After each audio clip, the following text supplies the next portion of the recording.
my name is Meredith, and in this video today I'm going to basically be telling you guys how to pick out the right planner for you. Because going shopping for planners can be really overwhelming.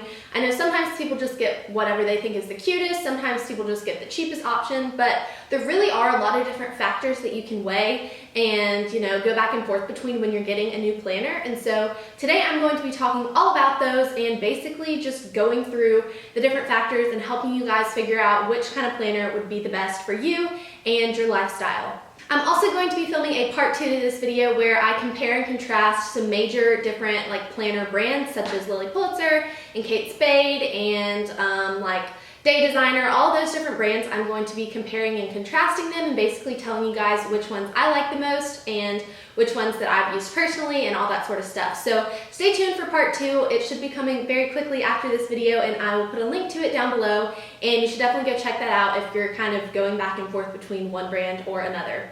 As you can see, I have a large stack of planners here and I'm going to go into the different sizes and all that sort of stuff later on, but these are all planners that I have used in the past and I just kind of wanted to have them here for reference so that I could show you guys again, the sizes and the styles and stuff like that. So the number one factor to consider when you're getting a new planner is whether you're going to need a monthly, a weekly, or a daily planner.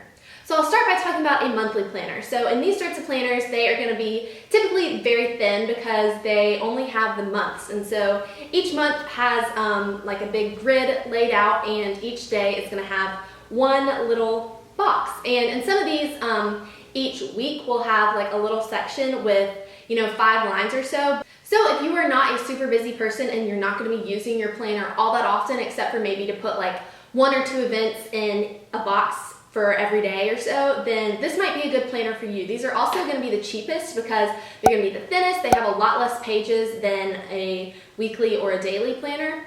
Personally, I could not use a monthly planner just because I have a lot more that I need to write down in my planner, but if you aren't a huge planner but you just want to have something to keep you organized, I would definitely recommend this kind. And Lily Pulitzer sells one kind, and then I also found another one from JCPenney. I found some from Paper Source.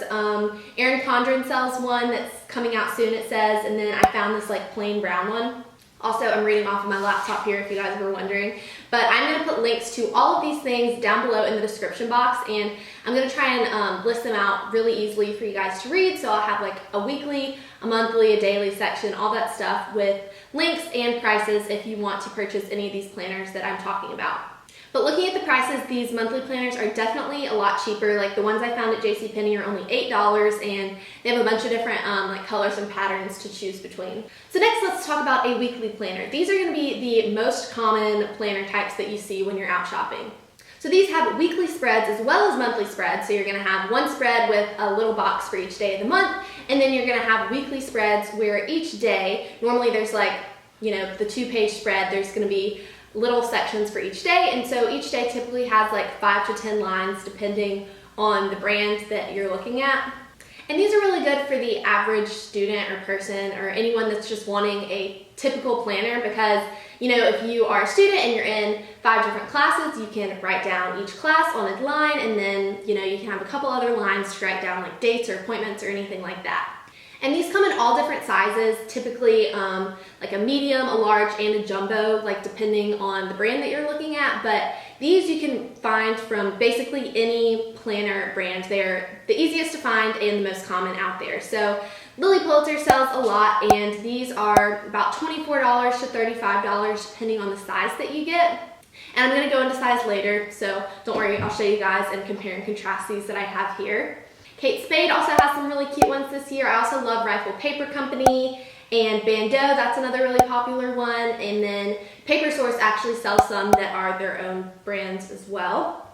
So if you consider yourself the average student or person needing a planner, I would definitely recommend a weekly. They're going to be the easiest to find and most common. Most people that you see using planners are using weekly planners. All right, and the last option is going to be getting a daily planner, and these are going to be for the super hyper intense organized people. Personally, I've used a daily planner for the past, 2 years now. So I used one last year, and then I also just got a new one that I'm going to be using this upcoming year.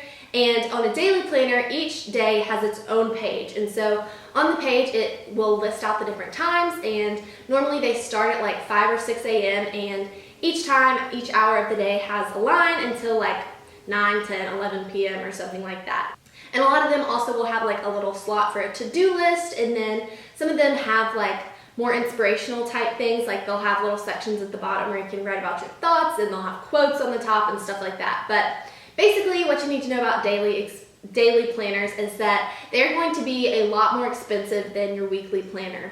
They're also going to be harder to find. Personally, I only know of 2 like really good brands that I would consider getting for a daily planner. I found some other ones, but personally I just don't think they're very cute, and like, I don't know, they're just not my style. But the 2 that I have used personally and that I know of are Emily Ley and Day Designer. And again, I will put links to those down below.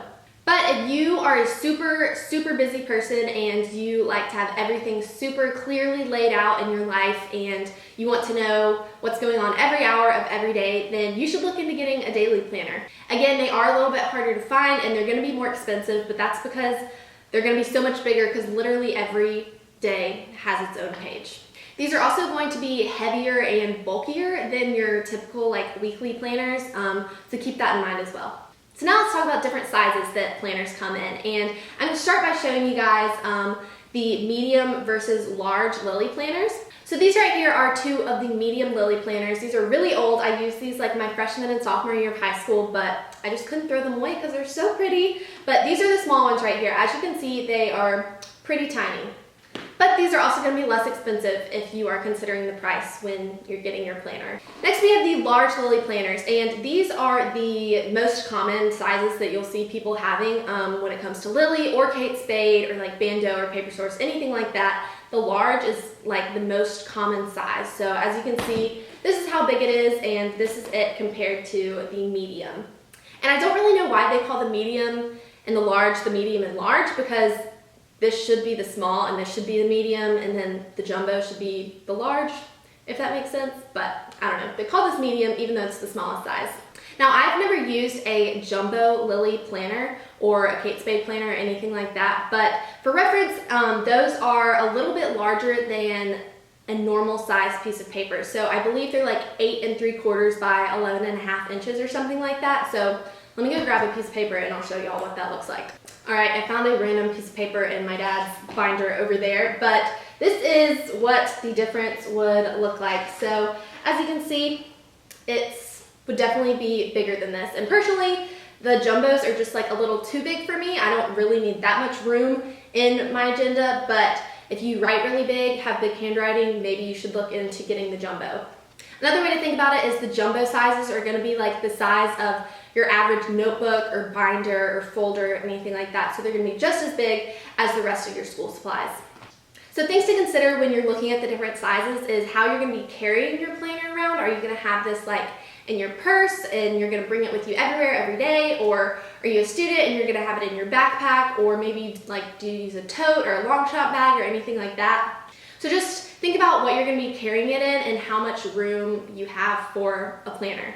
Also think about how heavy you want your planner to be, because again, the jumbo ones and the daily ones as well, which I'll show you guys now, those are definitely a lot heavier. So try and decide if you're willing to carry that.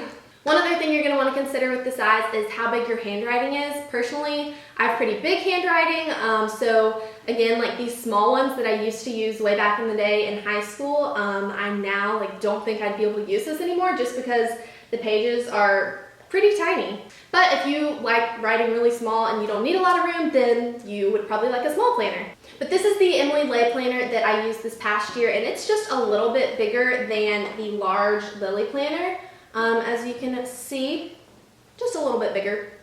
But this one is also a lot heavier, and this one from Emily Ley only comes in this one size, so I didn't get to pick that. This one from Day Designer is actually even bigger than the Emily Ley one though. I was kind of surprised when this came in the mail recently.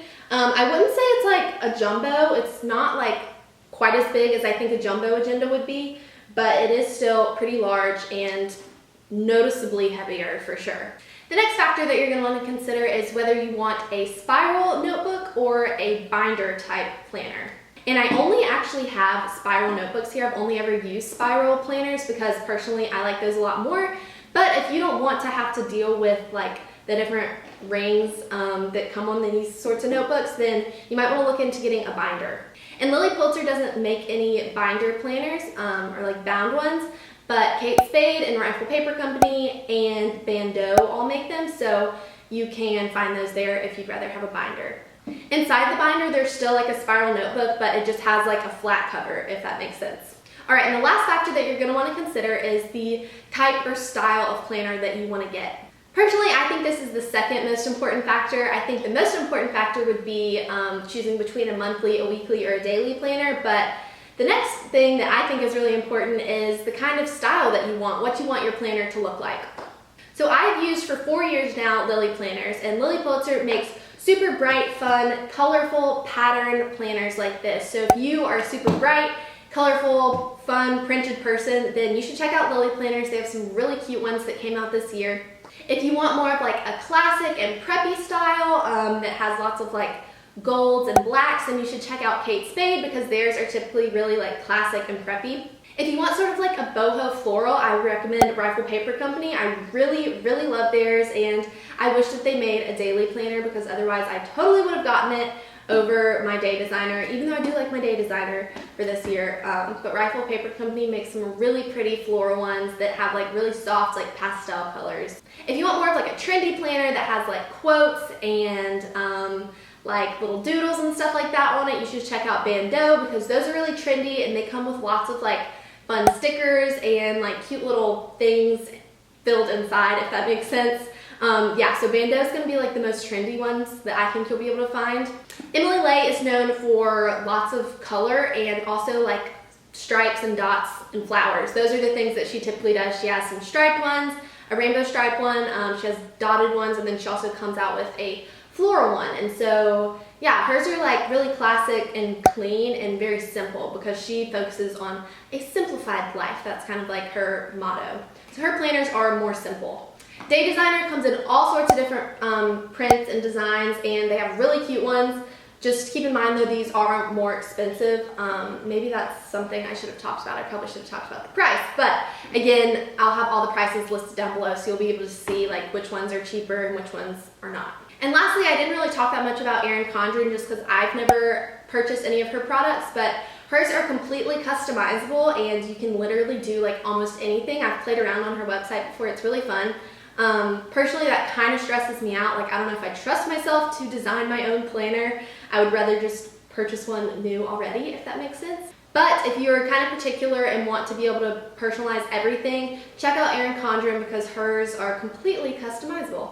Alright, so that is everything that I had to talk about in this planner video. Again, if you want to hear me comparing and contrasting the different brands that I've talked about in this video, then stay tuned for part 2. I will put a link to it down below and it should be up really soon. And I'm just going to be talking about like Lily Pulitzer versus Kate Spade versus Paper Source, basically just telling you which ones that I personally like the most. If you guys have any questions at all about anything planner related, please comment those down below because I would be happy to answer them. And last summer I worked in a store where we sold a bunch of different planners, so I got to like feel and touch and hold all of these, so I feel like I have a lot of knowledge about them.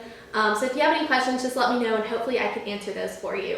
And again, if you were interested in anything that I talked about, everything's going to be listed out in the description box where you can find it all easily online. If you guys liked this video, please give it a thumbs up and also subscribe if you would like to stick around for more videos in the future. But yeah, that is all I have to say. Sorry this was a super long video. I had a lot to talk about, but I just think this is an important topic and people really need to consider a bunch of different factors when they buy a new planner. So again, hope you guys liked this and I will talk to you very soon in part 2 of this video. Bye!